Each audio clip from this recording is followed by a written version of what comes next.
dapat berdiri dan bertindak di tempat ini. Salawat serta salam tak lupa pula kita panjatkan kepada keharuman Nabi Allah Muhammad Shallallahu Alaihi Wasallam yang telah memberi kejayaan kepada umat Islam dari alam yang gelap gulita sampai kepada alam yang terang benderang seperti yang kita rasakan sekarang ini.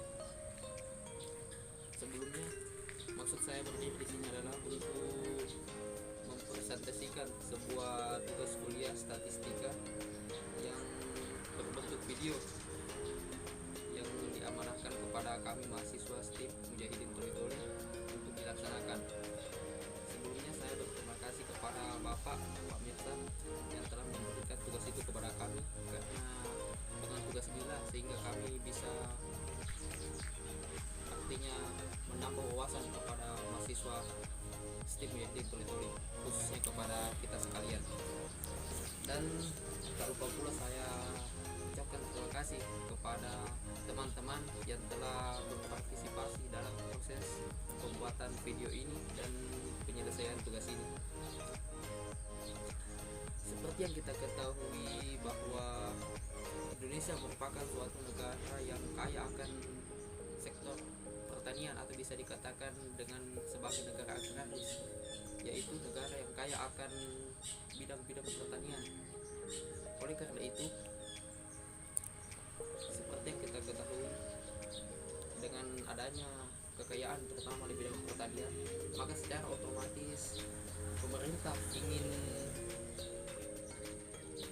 memperkaya atau memfasilitasi terutama di bidang pertanian, bagaimana caranya supaya pertanian di Indonesia ini dapat berkembang dan mensejahterakan rakyatnya sehingga mencapai tujuan yang diinginkan oleh pemerintah tersebut. Namun di dalam melaksanakan suatu tujuan dari pemerintah tersebut, terutama di bidang pertanian, maka pemahaman terhadap petani yang paling penting di dalam melakukan misi ini, yaitu seperti melakukan proses pengolahan lahan, perawatan tanaman, bahkan pengolahan di pertanian setelah menjelang panen. Namun di dalam itu kita perlu mengetahui beberapa bidang yang berkaitan dengan pertanian, seperti bidang-bidang dasar ilmu tanah, bidang mikrobiologi pertanian, atau bahkan bidang pengendalian hama dan penyakit, dan yang satu lagi yaitu yang tidak bisa kita lupakan, yaitu bidang statistika. Nah, di dalam melakukan suatu usaha pertanian, kita tidak terlepas dengan namanya statistika, karena ini merupakan juga sektor yang paling penting yang harus dipahami oleh petani dalam mengolah hasil pertanian. Bagaimana mungkin sebuah petani dan pemerintah ingin mencapai produksi maksimal, sedangkan bidang-bidang atau ilmu-ilmu di dalamnya belum dipahami secara mendalam. Untuk itu, maksud dan tujuan saya juga di sini, yaitu saya sebagai anggota kelompok saya ingin menjelaskan sedikit apa itu statistika. Dan pertanyaan ini merupakan suatu pertanyaan yang pasti akan timbul di suatu kalangan masyarakat tentang statistika ini. Oleh karena itu, sebab jika kita tidak mengetahui statistika, maka secara otomatis di dalam melaksanakan suatu kegiatan hasil pertanian, kita akan bingung nanti di dalamnya bagaimana cara-cara mengolahnya dan mengkalkulasi suatu data dalam bidang pertanian tersebut. Untuk itu saya akan menjelaskan sedikit. Statistika yaitu suatu ilmu yang mempelajari tentang bagaimana caranya merencanakan, menginvestasikan, mengatur dan menyusun data-data tersebut.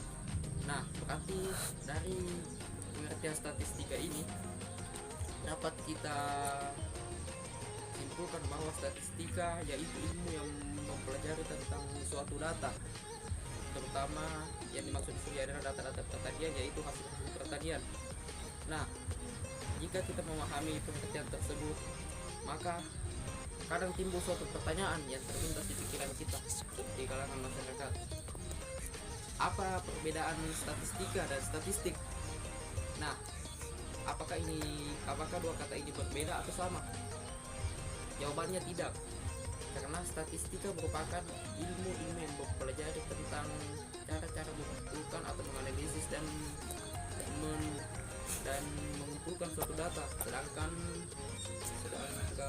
statistik merupakan data yang tertuang di dalam suatu kinerja yang kita jumlahkan atau berbentuk data tersebut, atau bisa kita katakan lebih khusus lah hasil, atau bisa kita katakan juga sebagai hasil dari suatu statistika tersebut, berhasil statistik atau data. Nah, di dalam suatu statistika ada beberapa bagian yang harus kita pahami, yang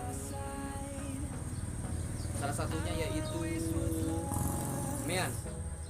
MEAN seperti yang kita ketahui bahwa MEAN merupakan nilai rata-rata suatu bilangan yang didapatkan dengan cara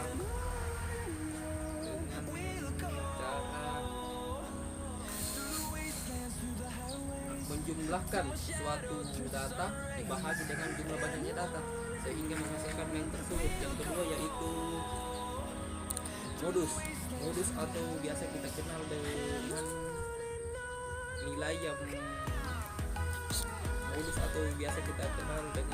yang paling banyak muncul. Maaf, di sini bukan modus yang biasa kita dengar di kalangan milenial, yaitu modal dusta yang biasa diucapkan oleh para remaja yang ingin bercinta. Modus di sini yaitu nilai yang paling banyak muncul.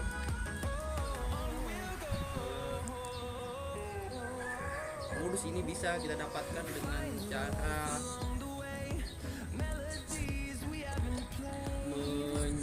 cara memasukkan sejumlah data dan menganalisa nilai mana sajakah yang paling banyak muncul di dalam data tersebut, sehingga bisa kita tarik suatu kesimpulan bahwa ini paling banyak muncul.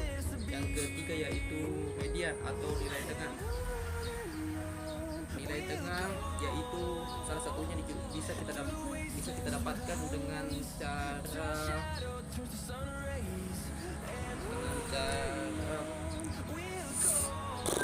memasukkan suatu data dan disusun mulai dari data terkecil hingga data terbesar.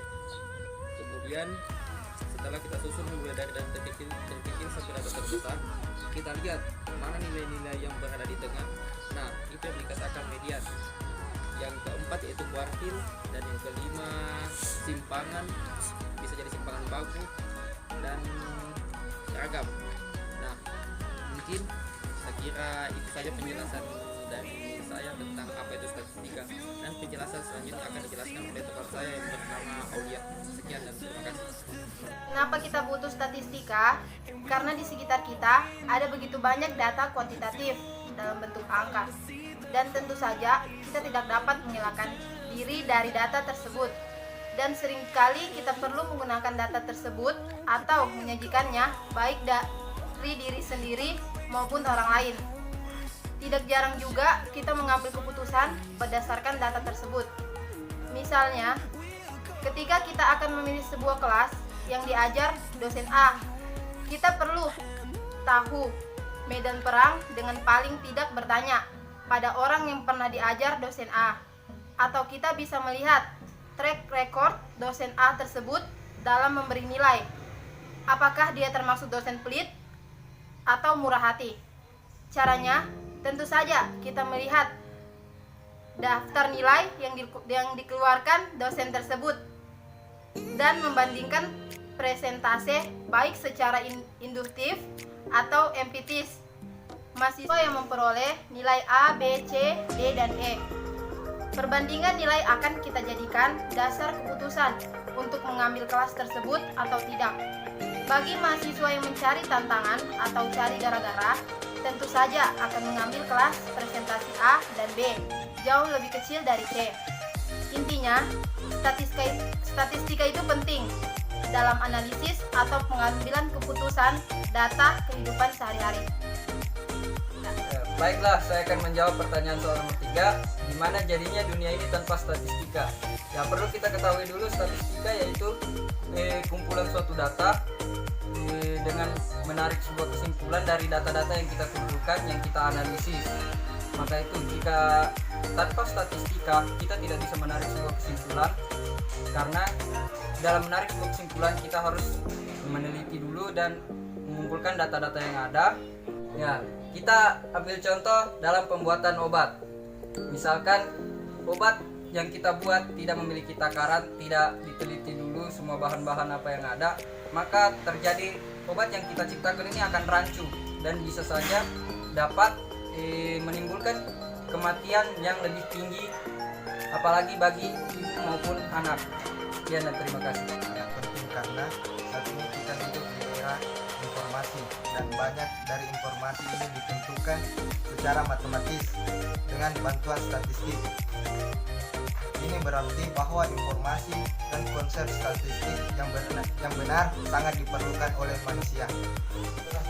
Baiklah, saya akan menjawab soal nomor 5, yaitu apa yang membuat Anda bahagia belajar statistik. Baiklah, menurut saya itu saya bahagia belajar statistika karena saya bisa mengetahui cara mengumpulkan data, mengetahui informasi, serta bisa membuat suatu contoh pendataan yang bisa dipaparkan di depan umum.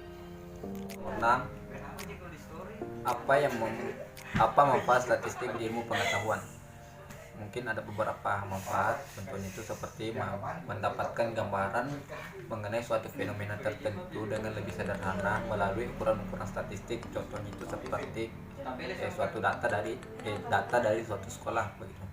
Yang kedua itu mampu mengambil kesimpulan dengan tingkat kepercayaan tertentu berdasarkan sampel dari populasi. Yang ketiga itu manfaat ketiganya dapat melakukan efisiensi biaya melalui sampling. Yang keempat, dapat membuat pedoman dari sebuah permasalahan.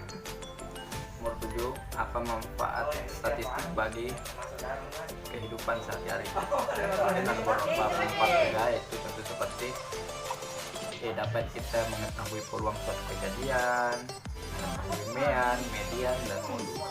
Yang kedua itu mungkin contohnya seperti perhitungan laba, rugi, dan jumlah uang yang diperlukan dalam belanja bulanan di suatu keluarga rumah tangga. Yang kedua dalam perhitungan indeks presentasi mahasiswa kita bisa presentasikan data dari mahasiswa yang ada di suatu kampus. Yang ketiga itu pada bisnis usaha, cara memperoleh keuntungan dalam sebuah proyek seperti peluang menanam saham. Yang keempat, pada bidang industri, statistika banyak digunakan dalam pengambilan keputusan seperti jumlah produksi dalam sehari-hari berdasarkan riwayat dan histori suatu perusahaan. Adapun contoh-contoh penerapan statistika itu sangat penting sebenarnya, bisa digunakan untuk menganalisa keputusan meskipun kadang-kala penggunanya tidak disadari.